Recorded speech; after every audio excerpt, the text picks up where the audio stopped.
கிராமத்து பாரம்பரியம் நேயர்கள் அனைவருக்கும் அன்பான வணக்கம். அடுத்தவர்களுடைய நலனில் அக்கறை கொள்கிற அனைவருக்கும் என்னுடைய அன்பான வாழ்த்துக்கள். எல்லாருமே பார்த்தோம்னா ஒரு கல்யாணம் அப்படின்னா கையில் மருதாணி போட்டுக்கிறாங்க. வேறு எதுவும் விசேஷங்கள் வருது அப்படின்னா மருதாணி போட்டுக்கிறாங்க. ஏன் அந்த மருதாணியை போட்டுக்கிறாங்க? அந்த மருதாணியால் நம்மளுக்கு என்ன பலன் இருக்குது? அந்த மருதாணி வந்து கையில் போடுறதுனால என்னென்ன பலன் இருக்குது? அந்த மருதாணியோட பயன்கள் என்ன? எதுக்கு நம்ம பயன்படுத்தலாம் அப்படிங்கிறத பற்றி நாம் இப்போ இந்த பதிவில் பார்க்கலாம். வெளிநாட்டிலலாம் பார்த்திங்கன்னா மெஹந்தி ஃபங்க்ஷன் அப்படின்னு ஒன்று நடத்துவாங்க. நம்ம நம்ம இந்தியாவில் இப்போல்லாம் புதுசாக வந்துட்டு மேலை நாடுகளிலையும் பார்த்து எல்லாமே தான் வந்துக்கிட்டே இருக்குதா. இந்த மெஹந்தி ஃபங்க்ஷன் அப்படிங்கிறது நம்ம நாட்டிலலாம் முன்னாடி கிடையாது. மேல் நாடுகளை பார்த்து இப்போ நம்ம நாட்டிலையும் அது எல்லாமே வந்துட்டு. இந்த மருதாணியை வந்து கையில் போடுறதுனால, இப்போ மருதாணியை கையில் போட்டுட்டு நம்ம போயிட்டு ஒருத்தர்கிட்ட கடை வாங்குகிறோம் அப்படின்னா, அந்த கடனை வந்து நம்ம சீக்கிரம் அடைச்சிடுற ஒரு வழியை அந்த மருதாணி வந்து நம்மளுக்கு செஞ்சு கொடுக்கும். மருதாணியை வந்து போட்டுக்கிட்டு நம்ம போய் ஒருத்தர்கிட்ட கடன் வாங்கினோம் அப்படின்னா நம்ம சீக்கிரமாக அந்த கடனை அடைச்சிருவோம். அப்புறம் ஒருத்தர்கிட்ட நம்ம கடன் வாங்கியிருக்கோம் அப்படின்னா அந்த கடனை போய் கொடுக்குறப்ப, அந்த கொஞ்சம் கொஞ்சமாக நம்ம கடன் கொடுக்குறோம் அப்படின்னா, அந்த கடனை கொடுக்குறப்ப அந்த மருதாணியை போட்டுக்கிட்டு அந்த கடனை போய் நம்ம கொடுத்தோம் அப்படின்னா அந்த கடனும் நம்மளுக்கு சீக்கிரமாக கொடுத்துடுவோம். அப்புறம் பார்த்திங்கன்னா திரும்பவும் நம்ம கடன் வாங்க மாட்டோம். இந்த மருதாணியை போட்டுக்கிட்டு நம்ம வந்து ஒருத்தருக்கு கடன் கொடுக்குறோம் அப்படின்னா அந்த கடன் வந்து சீக்கிரமாக நம்மள்கிட்ட திரும்ப வந்துடும். எந்த ஒரு விசேஷமாக இருந்தாலும் நம்ம வந்து கையில் மருதாணி போட்டுக்கிட்டோம் அப்படின்னா அந்த விசேஷம் வந்து நல்ல விதமாக நடக்கும். சாதாரணமாக நம்ம வந்து கல்யாணம் பண்ணுறாங்க அப்படின்னா எதுக்கு மருதாணி போட்டுக்கிறாங்க அப்படின்னா, அந்த கையில் வந்து மருதாணியை போட்டோம் அப்படின்னா 6 நாளைக்கு நம்மள்கிட்ட யமனே நம்மள்கிட்ட வரத்துக்கு பயப்படுவானா. அதனால் வந்து அந்த மருதாணியை போட்டோம் அப்படின்னா 6 நாளைக்கு நம்மள்கிட்ட யமனே வராது. நம்ம வந்து காலில் மருதாணி போட்டோம் அப்படின்னா கால் வழியாக வந்து சனீஸ்வரன் வந்து நம்மளை பிடிக்க மாட்டாங்களாம் அப்படின்னு சொல்லுவாங்க. அந்த காலில் உள்ளங்காலில் நம்ம மருதாணி போட்டோம் அப்படின்னா நம்ம இந்த காலடி மண்ணெடுத்து செய்வனை செய்கிறது அப்படின்னு சொல்கிறாங்கல்ல, அந்த மருதாணி போட்டவங்களுடைய காலடி மண்ணெடுத்து செய்வனை செஞ்சால் கூட அந்த செய்வனை கூட பலிக்காதான். அந்த அளவுக்கு சக்தி வாய்ந்ததான் அந்த மருதாணி. இப்போ நம்மளுக்கெல்லாம் என்ன தேவை அப்படின்னா பணம், பொருள், செல்வம். அதுதான் நம்மளுக்கு தேவை. எல்லாரோடைய ஒரு தேவையாகவும் இருக்கிறதே இந்த பணம், பொருள், செல்வம். இதுதான் இந்த பணம், பொருள், செல்வம் எல்லாமே வரணும் அப்படின்னா இந்த மருதாணியை நம்ம கையில் வச்சுக்கிறது ரொம்பவுமே முக்கியமான ஒன்றா இருக்குது. மருதாணி அப்படிங்கிறது கோணெல்லாம் கிடையாது. அது வந்து நிறைய ரசாயன பொருள்கள் கலந்துருக்கு அதில். அதனால் மருதாணி அப்படிங்கிறது உண்மையான மருதாணி இலைகளை அரைச்சி கையில் போட்டுக்கிறது தான் மருதாணி.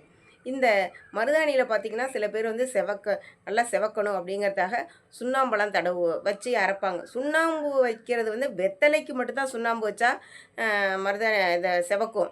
ஆனால் மருதாணியில் சுண்ணாம்பு வச்சோம் அப்படின்னா செவக்காது. இந்த சுண்ணாம்பு வைக்கிறது வேறு எதுவும் பொருள்கள்லாம் வைக்கிறது பார்த்திங்கன்னா அந்த மருதாணியோட பவரை முறிச்சிடும். அதனால் வெறும் மருதாணி இலைகளை மட்டும் அரைச்சி கையில் போட்டுக்கணும். இது வந்து என்னென்னா நம்மளுக்கு சுக்கிரன் கொடுத்துருக்க வரம். இந்த மருதாணி யார் வச்சுருக்காங்களோ அவங்களுக்கு நான் 6 நாளைக்கு பக்கத்தில் இருப்பேன் அப்படின்னு அந்த சுக்கிரன் வந்து வரன் கொடுத்துருக்காரு. சனீஸ்வரனும் வரன் கொடுத்துருக்காரு. இந்த மருதாணி வச்சுருக்கவங்கள்ட்ட சனீஸ்வரனே வரத்துக்கு பயப்படுவாராம். அந்த மாதிரி அவ்வளோ ஒரு பெரிய வரம் பெற்றிருக்க அந்த மருதாணி. இந்த சீதாதேவியை அயோத்தியில் கொண்டு போய் வச்சுருந்தாங்க, ராவணன் வச்சுருந்தாரு அப்படின்னு சொல்லுவாங்க. அயோத்தி அப்படின்னா மருதாணி அப்படின்னு அர்த்தம். இந்த அயோத்திங்கிற இடத்துல, அயோத்திங்கிறது வந்து ஒரு வெறும் மருதாணியால் நிரப்பப்பட்டிருந்துச்சு. மருதாணி செடிகள் தான் நிறைய இருந்துச்சு. அந்த மருதாணி செடி இருக்கிற இடத்துல கொண்டு போய் அந்த சீதாதேவியை வச்சுருந்தாங்க.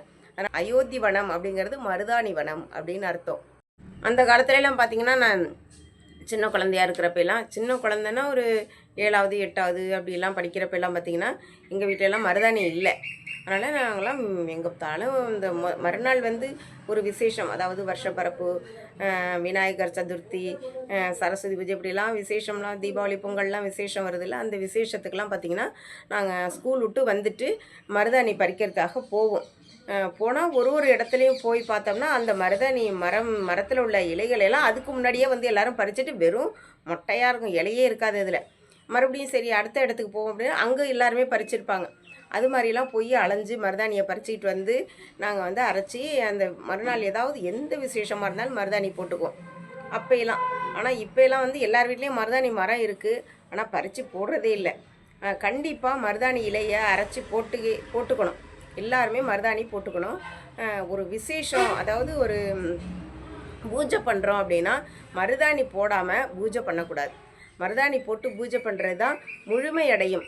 அப்போ தான் வந்து நல்ல செல்வ செழிப்போட வாழ முடியும். அந்த செல்வம் வரது மருதாணியை கையில் வச்சுக்கிட்டு பூஜை பண்ணால் தான் செல்வம் வரும். எல்லார் வீட்லேயும் கொல்லைப்புறமாக இருந்தாலும் வாசல் புறமாக இருந்தாலும் மருதாணி கண்டிப்பாக இருக்கணும். மருதாணி வாசம் செய்கிற இடத்துல லக்ஷ்மி வாசம் செய்வாள் அப்படிங்கிறது ஒரு ஐதீகம். அந்த மருதாணி விதைகள் இருக்குல்ல, அந்த மருதாணி விதைகளை நம்ம வந்து சாம்பிராணி போடுறப்ப மருதாணி விதைகளை அதில் போட்டோம் அப்படின்னா நல்லா அப்படியே கமன்னு வாசமாக இருக்கும். இந்த மருதாணி விதைகளை வந்து சாம்பிராணியில் போட்டோம் அப்படின்னா அந்த இடத்துல வந்து லக்ஷ்மி வாசம் செய்வாள் அப்படிங்கிறது ஒரு ஐதீகம்.